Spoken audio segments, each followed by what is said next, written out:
Hey everybody, it's Amanda here with Pain to Purpose Coaching, and today's video is about shadow work, triggers, and what we can do about it, and how to understand those things a little bit better, shed some light on that. A long time ago, back when I was growing up, a lot of people, or let me just say it this way, you learned really quick to hide your sensitivities because it was a tough world. And a lot of the times it was tough at home. And if you were found out, it was not good. So as I was growing up, I carried a lot of stuff around with me, and I just learned to cope with it by being funny, being humorous. And I think that it later on, it didn't work for me anymore.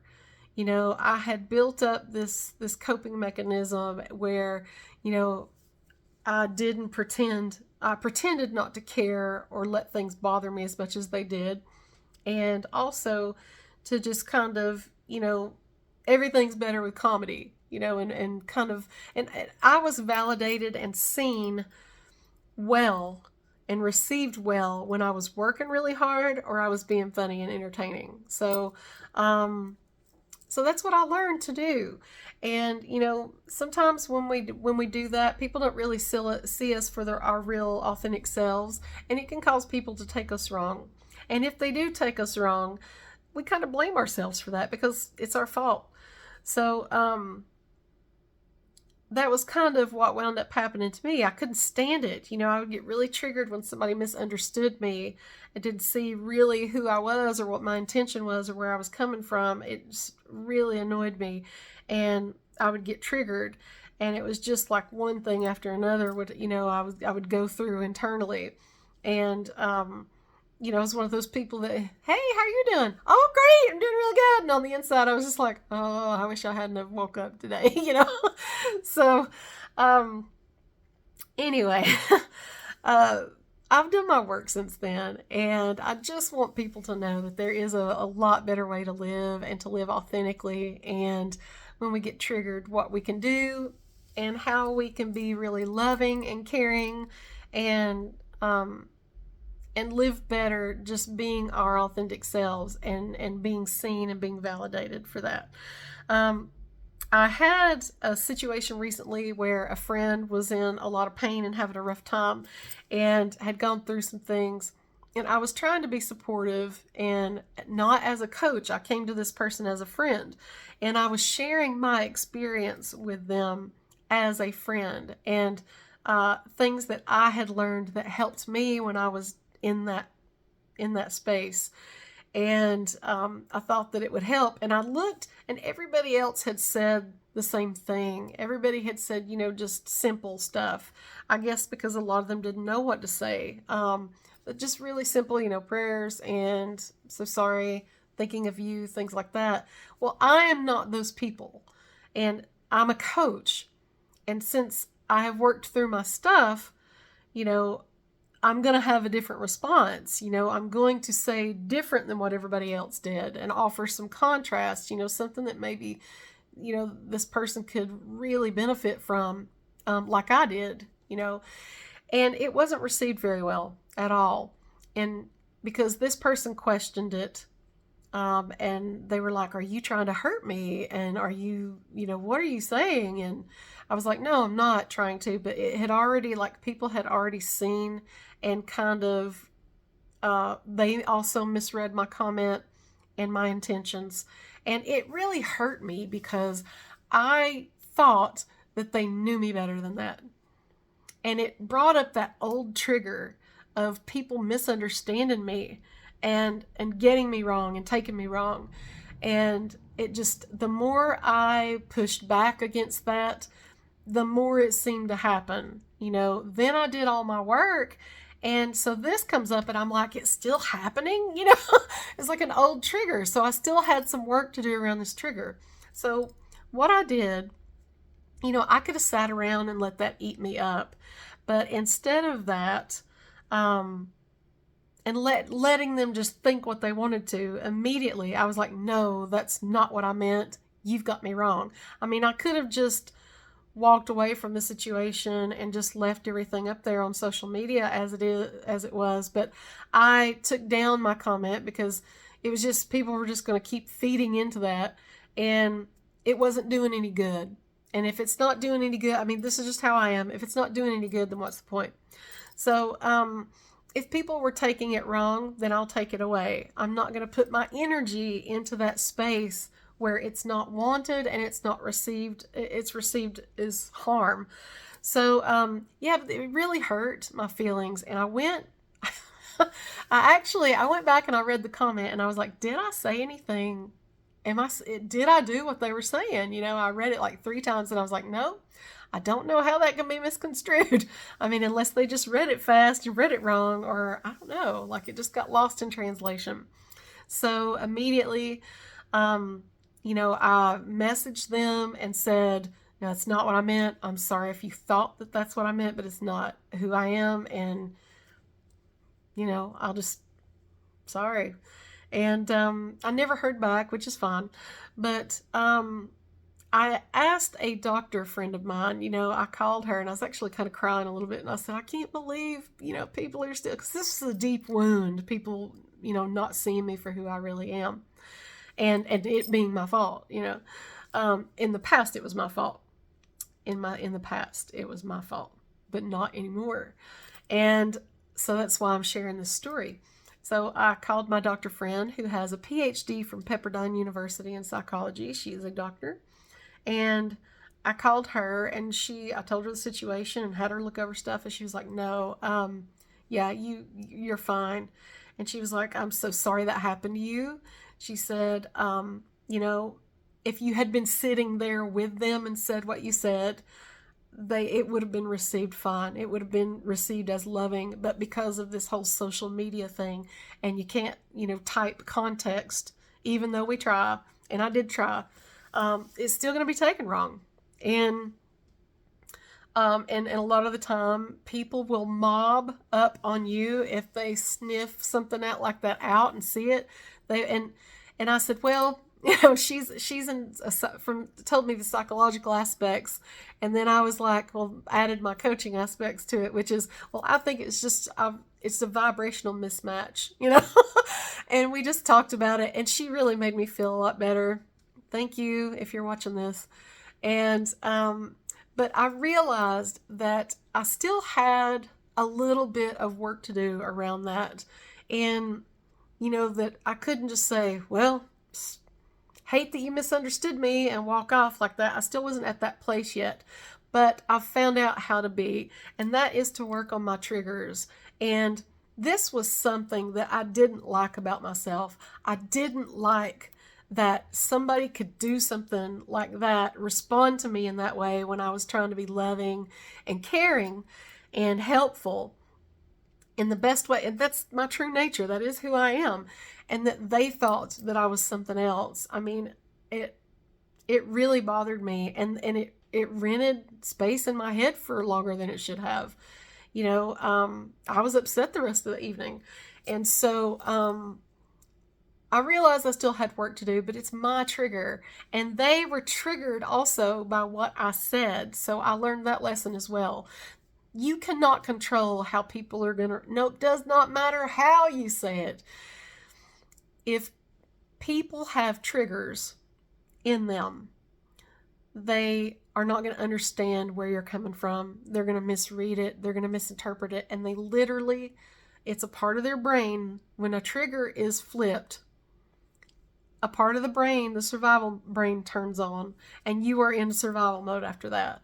And you will come out swinging. And if you are triggered, and a lot of people sometimes have the same ones, these people thought, I've come from a small town, and respect is a huge issue. And they thought that I was being disrespectful, and I wasn't. And they just took it that way. It's their trigger because I wasn't. And so what I figured out, and then it was my trigger. So both of us were triggered in different ways. We triggered each other. And what I learned is that I still had a little bit of work to do, and that you can't, we walk around triggered all the time with each other. I mean, the best thing that I can tell you is always, if you ever find yourself triggered, the first thing you should do in that moment is ask yourself, is this worth getting upset over? and just think and try to detach from it and say, is this a trigger of mine? And you'll know once you start asking yourself these questions. But I had a really the only difference between years ago it happening and now was that I had done the work, and I knew that it was not, that I was really not, I wasn't deliberately trying to be funny or sarcastic or any of that stuff. I was really putting my real self out there. But it made me think, are they still viewing me as the old me? Because I thought people knew. And so, anyway, after asking all the questions and everything, it boiled down to us triggering each other, and people have gotten killed over triggers being flipped. I mean, that it's a deep, deep. I know nowadays people are calling them glimmers, which offers a little bit of a positive spin on it. But I'm going to tell you something. You cannot, that's a good thing, but at the same time, shadow work has to be done. And a lot of people run from shadow work. It's not fun, for a lot of people. It's really not. And a lot of coaches will run away from that because of the energies that are attached to those things. Now, I balance and I reset every day, cleanse and rebalance my energy. And I also have a good bit of Scorpio. And for all you people that are into astrology, I don't know that much about it really, but I do know that I've got a good bit of Scorpio in the right places in my chart. And that allows me to go do deep, deep dives with people, really deep, dark stuff. And it doesn't rub off on me. I can rebalance. I can still help them. I don't get lost because I'm an empath, and many of us are. And those energies can be transferred, and that pain can be transferred. And so what I've been able to do is balance myself, and that way that kind of stuff doesn't bother me anymore. But it's allowed me to be really good at the work that I do with veterans and things like that, because I can go to those deep, dark places with them and understand what's going on and not get, taken aback by it. So that's really important, that if you work with a coach or some kind of practitioner, you need to make sure that they are able to do those deep dives with you, because the worst thing that could happen is that you get there in 1 or 2 sessions with somebody and then they're just like, this is too much for me, I don't have room in my schedule, or they start running from you. Of course, that's not ever probably going to happen. Most coaches that I know are very responsible when it comes to stuff like this, and they're not going to take it on if they're not trained in it at all. That's one thing that I really, really like, is that people have their own specialties and things that they can do and things that they don't do. I'm interested in it, and I could do it, but I haven't studied that much to be a financial coach. That's not something, I'm not going to go out and give a bunch of financial advice to somebody. I'm going to tell somebody about what I've done and what's been beneficial and the advice that I got. But as far as me giving that teaching to somebody, I'm not going to do that. I'm going to stick to stuff that I've trained in, stuff that I've done personally, that I have learned first or second hand, and that I know very well. Okay, so that's one big thing with coaches. Most of the time, they're going to do what they know, and those are the kind of clients that gravitate to us and that are attracted to us. So, but back to the trigger and everything. So whenever we're triggered, it puts us in our survival brain, and we start responding and reacting out of that, and it's such a strong instinct that even if somebody comes to explain or talk to you, you're not going to be able to hear it. Like they're just going to dig in deeper. They're going to dig in harder, and they cannot hear you, and you're just going to piss them off more. So it's best if you just leave it alone and don't spend your energy there. That's another lesson. If you are going around and with people at work or at school or at church or wherever, in your day-to-day life, in your family even, and you guys trigger each other, don't go putting your energy there anymore. You've got to be able to take that away. And that's why I'm like, I didn't block those people or delete them, but I blocked them from seeing my stuff. If it hurts them, I don't want to put more hurt out into the universe. I'm not here to hurt people. I'm here to heal people and or help them heal. I'm not the healer. I help them heal. Well, it is shamanic stuff, yes, but what I'm saying is that I'm not trying to put hurt out to people or put healing or messages of hope or whatever out to people that are just not ready to hear it, because they're just going to see it as hogwash. They're going to see it as, it's baloney. They're not going to understand it. They're not ready. So don't go wasting your energy in those places with people that are not going to get you, because it's a vibrational mismatch.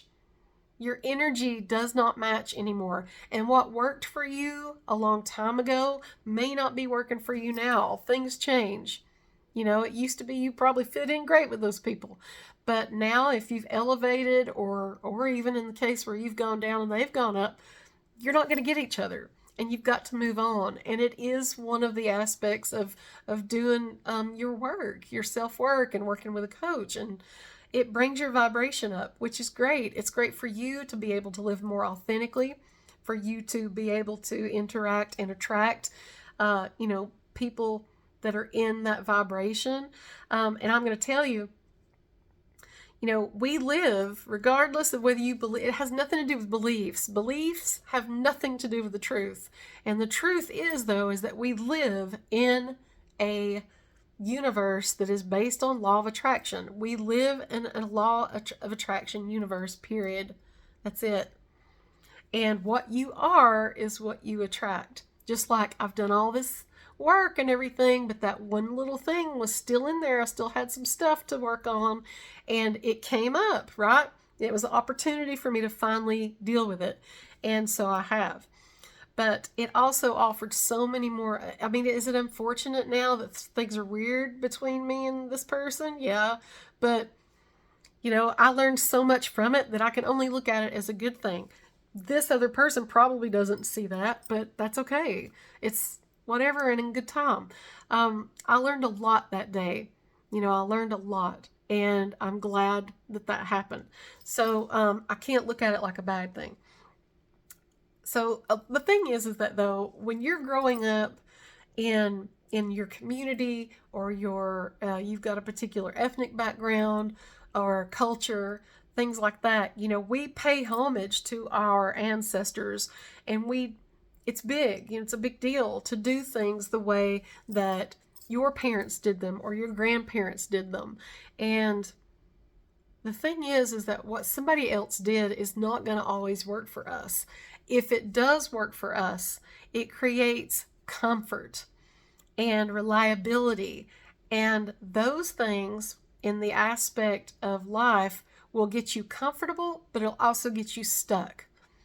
And so we've got to be aware of that. What worked a long time ago for you, or what worked for your family, your friends, your grandma, granddad, everybody else, is not going to be always what works for you. Comfort, and you can't, I heard this quote once, comfort and courage, you can't have them both. You've got to pick one or the other. And I think that sometimes it's okay to be comfortable, but I think that if you go ahead and jump out into what you're scared of, or if you go ahead and jump out into what is uncomfortable, then it doesn't have time. It can't, you've already solved that, so it doesn't come and drop on you when you least expect it. And usually a lot of people that live in comfort all the time, they've got routine lives, do the same things day in and day out, every single day, and they've got their 401ks, and they're really comfortable and saving for their retirement. A surprise is going to come along and drop on them at some point, and it could look like, God forbid, it could look like, a death in the family. It could be an illness. It could be, loss of jobs. Just all kinds of things can happen. But it's a sign from the universe that you've got work to do. And if you go ahead and step up and do it, then that stuff stops. And you can create your own reality a little bit more. But let me get back to what I was talking about as far as, that's just some of the triggers that I wanted to bring up, especially since I had this experience recently. And a lot of the time, back to us a lot of the time people don't want you to do this work. They feel threatened when you do your self-work. When you start succeeding, it it bothers them because it actually highlights that they aren't doing enough in their life, or you know that they need to step beyond the day to day and all of that stuff. That could be definitely what triggers them. And it's like the whole crab in a bucket thing, where it's like you start doing well and people drag you back down, or they withdraw from you, or they don't like your posts, and they don't support you in your work. I mean, I've had people that I thought would be there and that they would be cheering me on and liking all my stuff, even if it wasn't for them, they would still, and no, it's crickets, it's nothing. And I realize that somebody else stepping out and stepping above and beyond can be hard for other people if they're used to you being one particular way.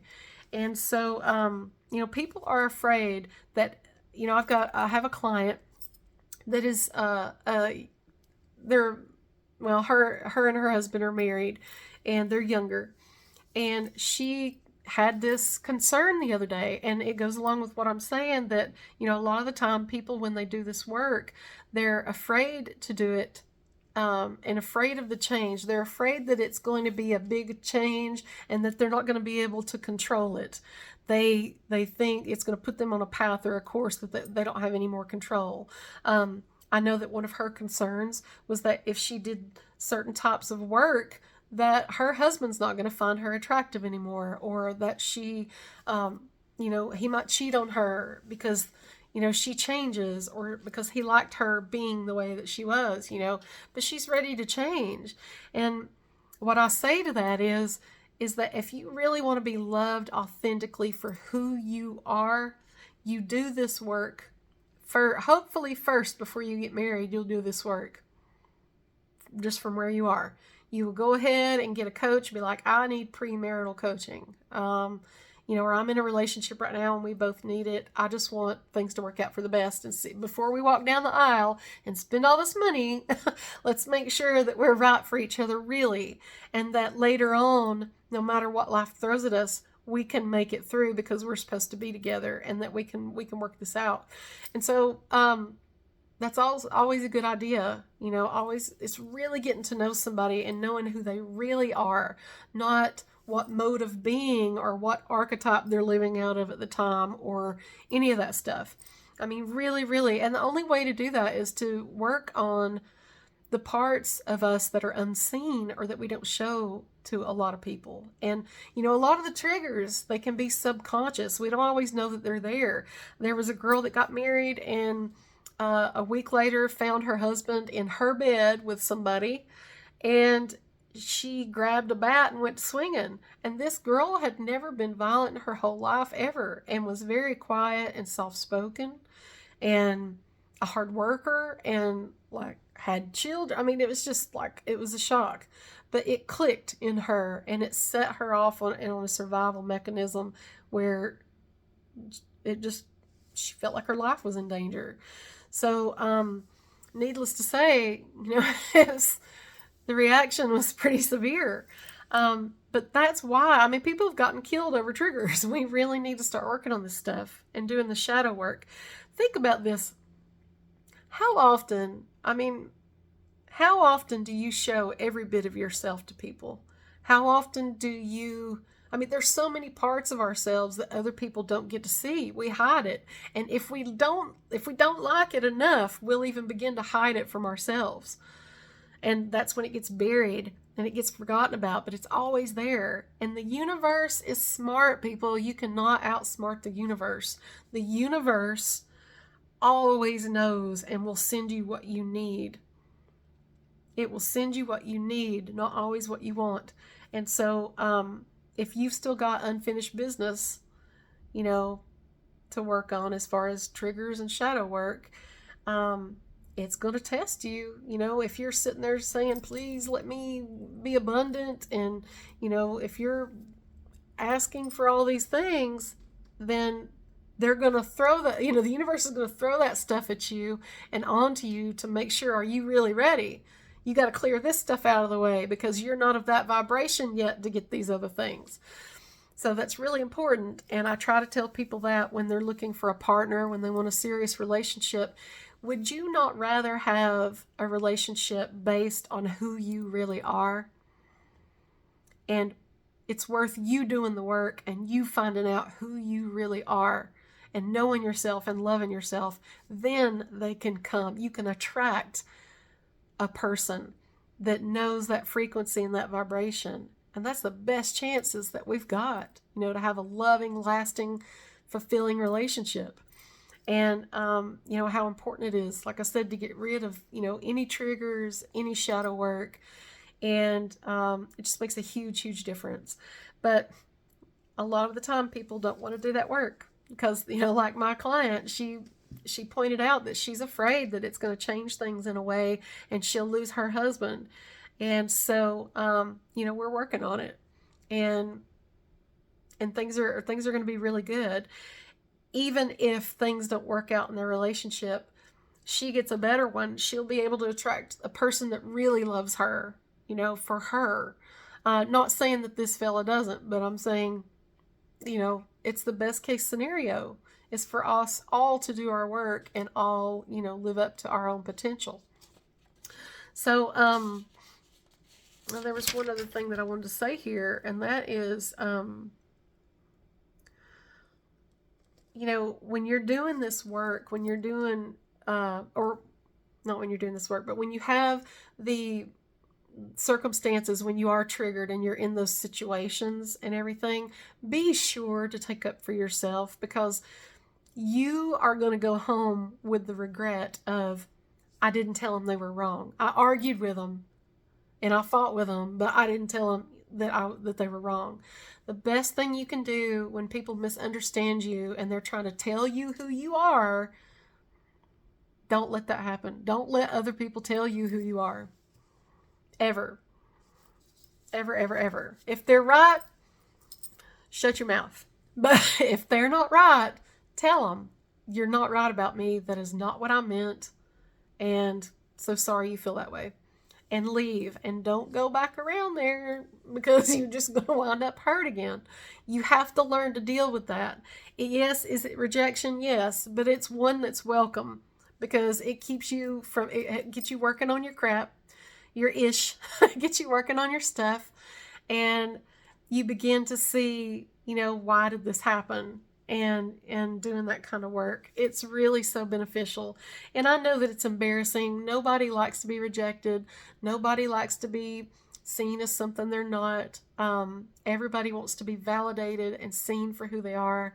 And I think it was Maya Angelou had said, or maybe it was Oprah, that had talked about, one of the greatest pains in somebody's life is that they never were seen for who they really were as a child, growing up, that they weren't seen as who they are, and how painful that is. And so we don't have to live that way. We don't have to live like that. We can, we can be seen and validated. We can validate ourselves and show people who we are. And that's what you've got to do. And it's well worth it. It is really nice to be able to go through something like that and be like, they were wrong about me and now they know it. And if they don't, I don't even care. That's such a good feeling. I know a lot of people are just like, I just don't want to care anymore about this stuff. Some people are like, I just don't want to care. I want to stop caring. And that is such a good feeling when you get to that point and you do all this work where you don't care because you're right. You're standing on your own 2 feet, and it's a beautiful vibration, a beautiful frequency, a beautiful way to live. And you start attracting really good, authentic people. And I don't know, it makes me, I get excited thinking about it, because people doing their work, when the light turns on, you can just see it, and it changes their whole aura. It changes, a light just goes on inside of them, they just glow. So, and that's men and women, man. It's just a good thing to see. I love my work. But, I was going to say that if you do this work with somebody and you get a practitioner of doing the shadow work, a lot of coaches won't even go there. They won't touch it because, they're not skilled in that way. Just make sure that it's somebody that can do the deep dives and, that can, that knows enough to protect themselves and things like that. Just, try to do that. And yeah, I think that if you are curious about doing any of this work, I am, I have a free clarity session for you if you want to figure out where to start. A lot of people that come to coaching, they are not about, sometimes they're just unhappy and they don't know exactly what it is. Or like I said, they've got all this subconscious stuff and they don't realize what exactly is wrong or what's eating at them. That's okay. Don't worry about all that. You come to coaching and just say, I'm not happy. And we'll find out what it is and we'll get to it. And we'll get you the help that you need. We don't spend time working on the problem so much. We work on solutions. And as we unpack this stuff, more stuff comes to the surface to be healed. And that's actually living lighter. You are becoming lighter in every sense of the word. So, unburden yourself. Call me, message me for a free clarity session. You don't have to tell me your whole life story. You can just say, I've got everything. I feel grateful, but I'm not happy. And I don't know what to do. Or it can be, I've got PTSD from stuff that I've had to do in my life to survive. Or it can be anything. But I'm here for you. And if you will just message me and we can set up a time to talk and put together a plan. And also, I'm budget friendly. There's ways that we can work payments, and there's several different things that we can do so that you can get the help that you need and you can also afford it. So anyway, I just wanted to say I love you, and I hope that you enjoyed this video. And thanks for staying with me for this long. And I'll see you soon. Bye.